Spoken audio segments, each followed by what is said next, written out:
ओम नमो नारायणाय।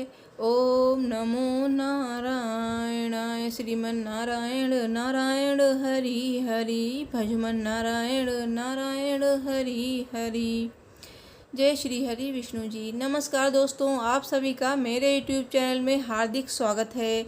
दोस्तों, पद्म पुराण के अनुसार पृथ्वी पर अश्वमेध यज्ञ का जो फल होता है उससे 100 गुना अधिक फल एकादशी व्रत करने वाले को मिलता है। दोस्तों, आषाढ़ मास के कृष्ण पक्ष की एकादशी को योगिनी एकादशी कहते हैं और योगिनी एकादशी का व्रत 2022 में 24 जून को रखा जाएगा। दोस्तों, आज हम सुनेंगे योगिनी एकादशी की पावन व्रत कथा।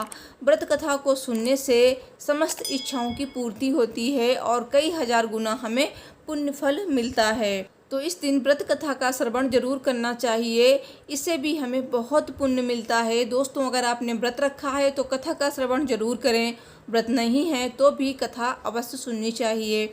और इस दिन भगवान विष्णु के पूरे विधि विधान के साथ पूजा करनी चाहिए। भगवान विष्णु को पीले फल फूल अर्पित करने चाहिए।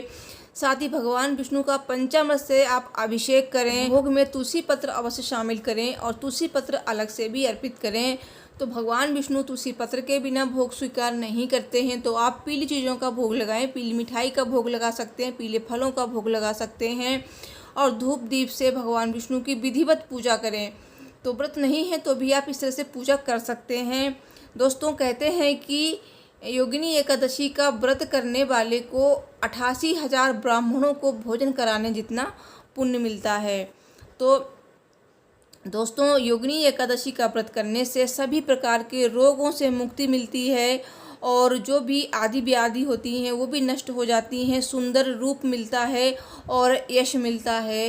और योगिनी एकादशी का बहुत ही ज़्यादा महत्व है, क्योंकि योगिनी एकादशी के बाद आती है देवशयनी एकादशी। तो देवशयनी एकादशी को भगवान विष्णु योग निद्रा में चले जाते हैं, तो इसीलिए देवशयनी एकादशी से पहले आने वाली योगिनी एकादशी का बहुत ही ज़्यादा महत्व है। और योगिनी एकादशी का व्रत करने वाले के जीवन में सुख और समृद्धि का वास होता है।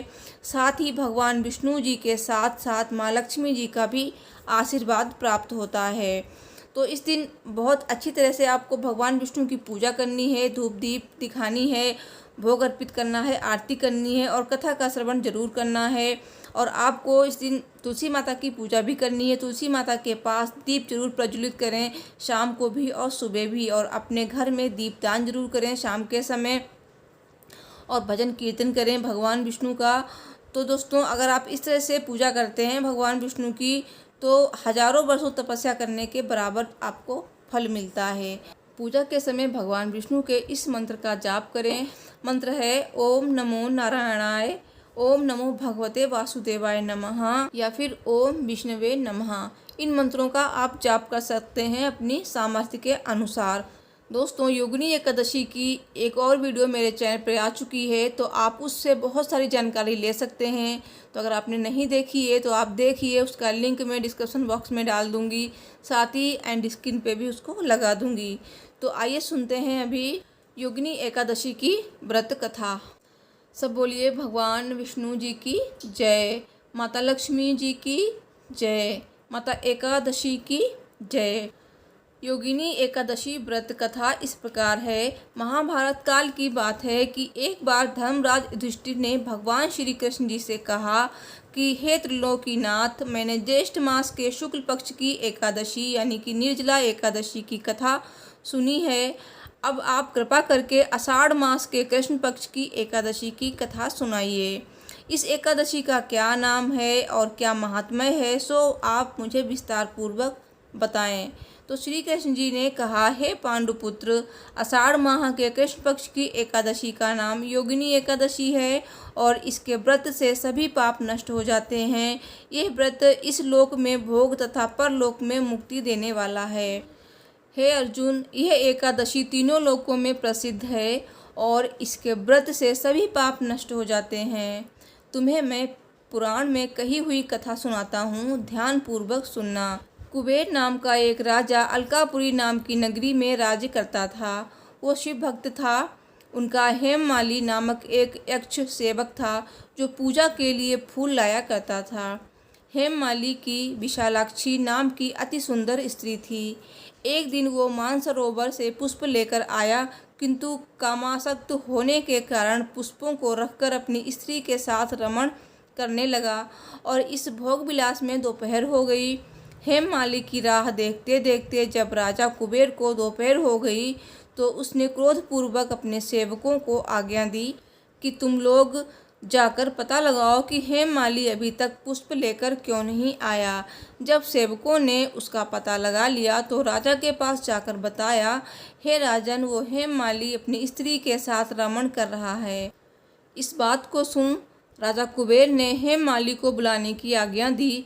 डर से कांपता हुआ हेममाली राजा के सामने उपस्थित हुआ। उसे देखकर कुबेर को अत्यंत क्रोध आया और उसके होंठ फड़फड़ाने लगे। राजा ने कहा, अरे अधम, तूने मेरे परम पूजनीय देवों के भी देव भगवान शिव जी का अपमान किया है। मैं तुझे श्राप देता हूँ कि तू स्त्री के वियोग में तड़पे और मृत्युलोक में जाकर कोढ़ी का जीवन व्यतीत करे। कुबेर के श्राप से वो तत्क्षण स्वर्ग से पृथ्वी पर आ गिरा और कोढ़ी हो गया।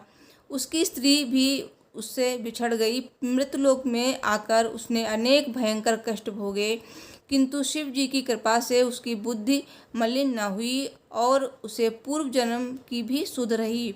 अनेक कष्टों को भोगता हुआ तथा अपने पूर्व जन्म के कुकर्मों को याद करता हुआ वो हिमालय पर्वत की तरफ चल पड़ा। चलते चलते वो मार्कंडेय ऋषि जी के आश्रम में पहुंचा। वो ऋषि अत्यंत वृद्ध तपस्वी थे। वो दूसरे ब्रह्म के समान प्रतीत हो रहे थे और उनका वो आश्रम ब्रह्म जी की सभा के समान शोभा दे रहा था।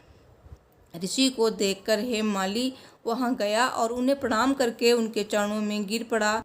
हेममाली को देखकर मार्कंडेय ऋषि ने कहा, तूने कौन से निकृष्ट कर्म किए हैं जिससे तू कोढ़ी हुआ और भयानक कष्ट भोग रहा है। महर्षि की बात सुनकर हेममाली बोला, हे मुनिश्रेष्ठ, मैं राजा कुबेर का अनुचर था। मेरा नाम हेममाली है। मैं प्रतिदिन मानसरोवर से फूल लाकर शिव पूजा के समय कुबेर को दिया करता था। एक दिन पत्नी सहवास के सुख में फंस जाने के कारण मुझे समय का ज्ञान ही नहीं रहा और दोपहर तक पुष्प न पहुंचा सका। तब उन्होंने मुझे श्राप दिया कि तू अपनी स्त्री का वियोग और मृत्युलोक में जाकर कोढ़ी बनकर दुख भोग। इस कारण मैं कोढ़ी हो गया हूँ तथा पृथ्वी पर आकर भयंकर कष्ट भोग रहा हूँ। अतः कृपा करके आप कोई ऐसा उपाय बताइए जिससे मेरी मुक्ति हो। मार्कंडेय जी ने कहा, हे हेममाली, तूने मेरे सम्मुख सत्य वचन कहे हैं, इसलिए मैं तेरे उद्धार के लिए एक व्रत बताता हूँ। यदि तू आषाढ़ मास के कृष्ण पक्ष की योगिनी नामक एकादशी का विधान पूर्वक व्रत करेगा तो तेरे सभी पाप नष्ट हो जाएंगे। महर्षि के वचन सुनकर हेममाली अति प्रसन्न हुआ और उनके वचनों के अनुसार योगिनी एकादशी का विधान पूर्वक व्रत करने लगा और इस व्रत के प्रभाव से अपने पुराने स्वरूप में आ गया और अपनी स्त्री के साथ सुखपूर्वक रहने लगा। भगवान श्री कृष्ण जी ने कहा, हे राजन, इस योगिनी एकादशी की कथा का फल 88,000 ब्राह्मणों को भोजन कराने के बराबर है। इसके व्रत से सभी पाप नष्ट हो जाते हैं और अंत में मोक्ष करके प्राणी स्वर्ग का अधिकारी बनता है। सब बोलिए भगवान विष्णु जी की जय, माता लक्ष्मी जी की जय, माता एकादशी की जय। तो वीडियो पसंद आई हो तो प्लीज़ वीडियो को लाइक और शेयर करें, चैनल को भी सब्सक्राइब करें। मिलती हूँ नेक्स्ट वीडियो में। Thanks for watching. Her her Mahadev.